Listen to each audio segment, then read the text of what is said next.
Hi, today we're going to show you how to fix a problem with the carburetor diaphragm on a Briggs and Stratton small engine, the classic type with the fuel tank under the carburetor.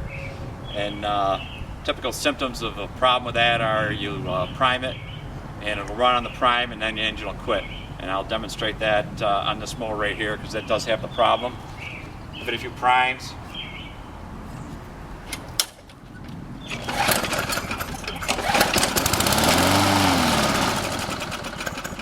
So as soon as the prime runs out, the engine quits because it's not getting any fuel. All right, so I'll show you how to fix that problem right now.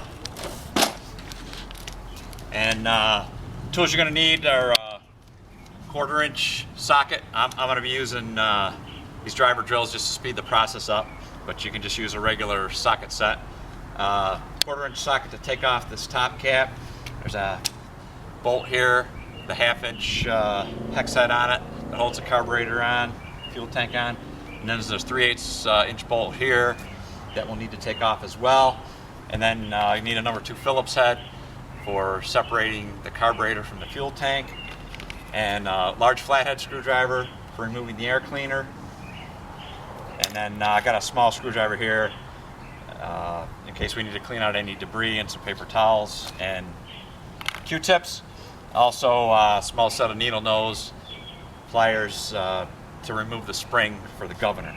Okay, so first thing we're going to do is, just to get better access, is to take this top cover off if your engine has that.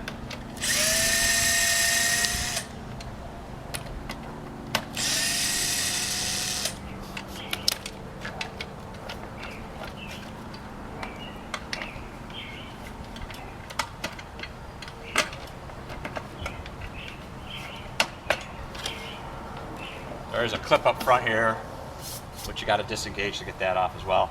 Then you're going to pull the air cleaner off. So obviously before you do all this, make sure you got enough gas in the tank, right? So that's not the problem. Also, if you have old gas, that could possibly be the problem as well. So I've removed the air filter, and now I'm going to disconnect. You probably want to zoom in on this. Come on in over here.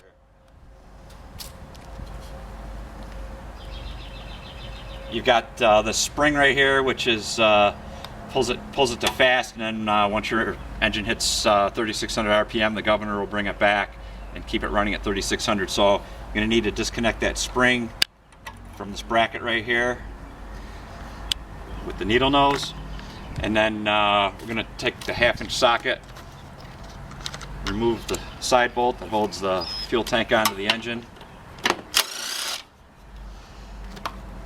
And then we're going to use a 3/8 socket to take out the front bolt that's holding the fuel tank to this bracket here. And then what you want to do is you want to pull the fuel tank away from the engine carefully, because the throttle linkage is still going to be connected. You're going to have to twist your fuel tank around.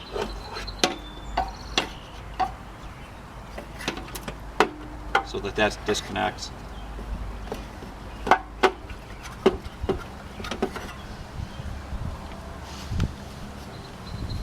And then what you want to do is clean any debris away from where the top of the carburetor or the bottom of the carburetor meets the fuel tank here. So when you take this off, the debris doesn't end up going into your fuel tank. And when you pull the carburetor off, this breather connection also becomes disconnected. That's fine.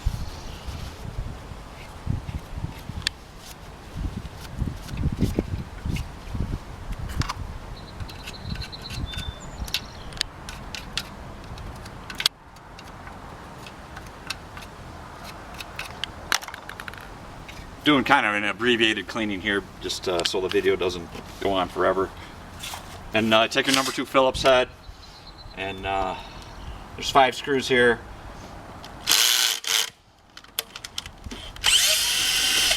That hold the carburetor onto the fuel tank.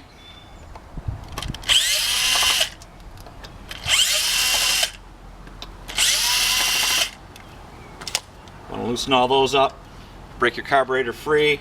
Lift it straight up. There is an inlet tube here that goes down to the bottom of the tank so the carb can pull gas from the bottom. And then there's a filter screen here. If that screen looks like it's plugged up, you can slide that off and clean it off with some carb cleaner. This one looks pretty good.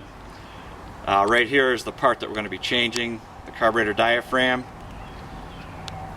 And sometimes it'll stay with the carburetor and sometimes it'll stay down on the fuel tank. There's the diaphragm, and then there's also an associated gasket that comes with it. I want to change that as well.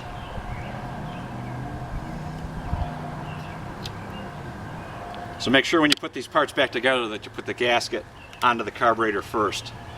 Screws might start falling out, that's all right. What I've got here is, in order to find out what you need, you can look on your engine and there'll be a model type and a code somewhere on it. On this engine it's on the front here. Some of them have a flange that sticks out on the side, but there'll be a model and a type there.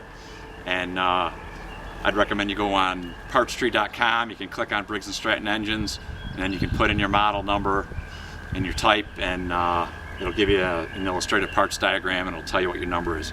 The one for this engine here turned out to be Briggs and Stratton part number 795083. Napa also sells these. This is a Napa part number 7-07060. A lot of times it's easier just to get them from Napa if you got one locally than waiting to get one from Briggs and Stratton.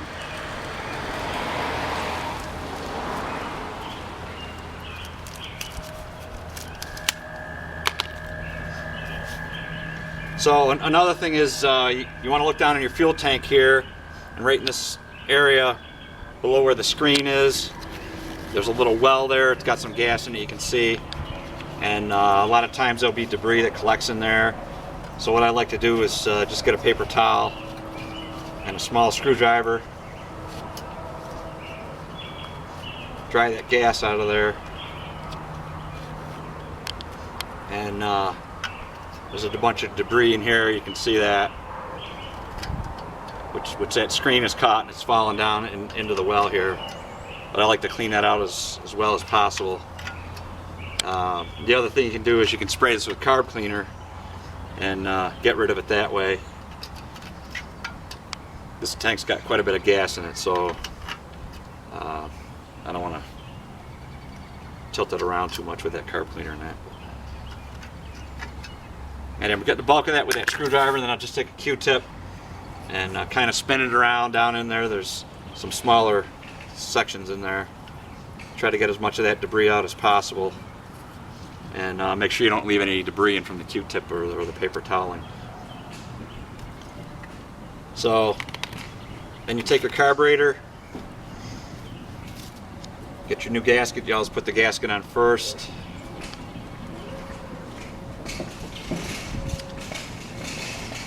Figure out how that goes. There we go. And make sure you don't lose that spring there that goes with the diaphragm for the fuel pump. There's a small spring that's pressed onto that tab in there.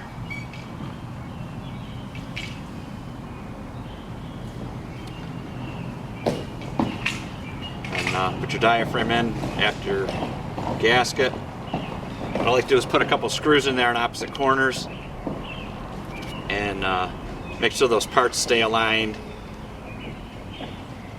as you're putting the carburetor onto the fuel tank. Hold it together.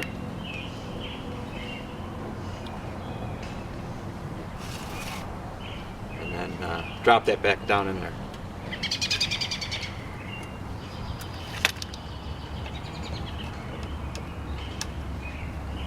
So I don't like to use the impact when I'm putting things back together. You don't want to strip the heads or the threads or anything, so I use the manual tools for that.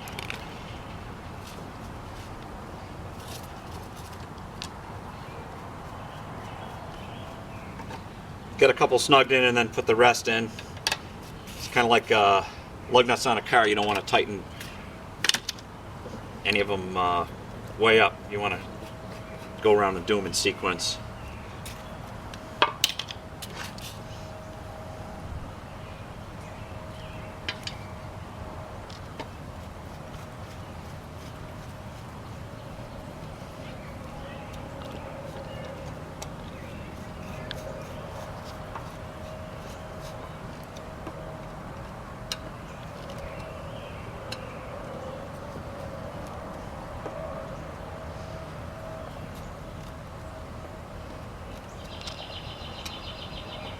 And you just need to get these snug. You don't need to kill them.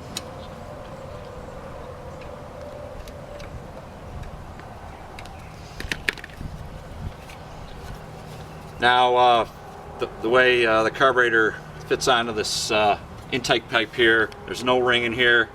And what I like to do is get a little grease and put it on there. I'll be right back.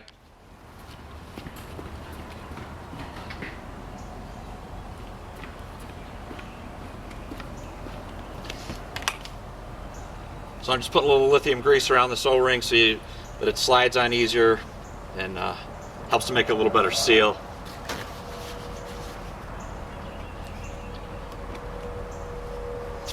And what you got to do the first thing when you put this back on, well, can you zoom down in here and look at this? There's a cylindrical spacer here. You want to make sure that that hasn't come out, because there's a space between the block and the carburetor, and that spacer needs to be there so you can get the bolt tight without knocking things out of alignment.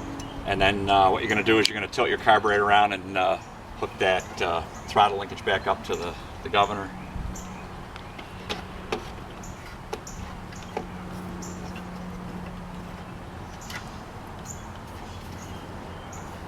And then you're going to simultaneously slide the O-ring part there onto the intake tube and slide the breather elbow onto the breather pipe.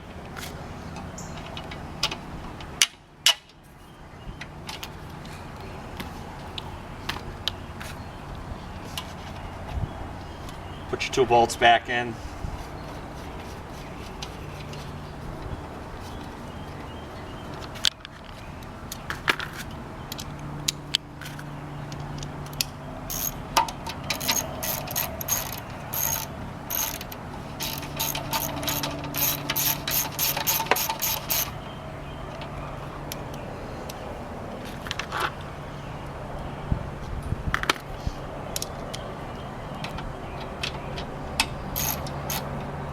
And again, get them both snug down before you tighten either one. So make sure everything lines up when you go to put it together.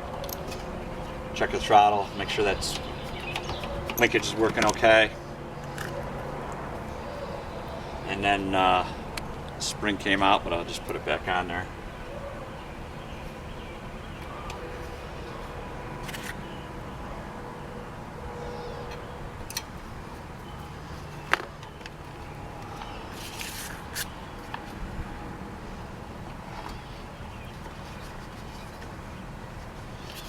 And put your air cleaner back on. It's a good idea to clean your air filter while you have it off, or to replace it. This one's pretty dirty, but I'll keep going for right now.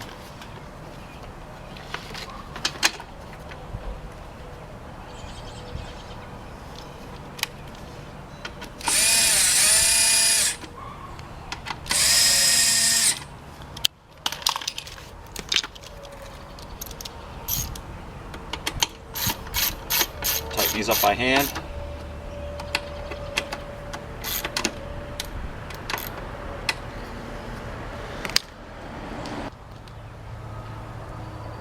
So let's give it a try.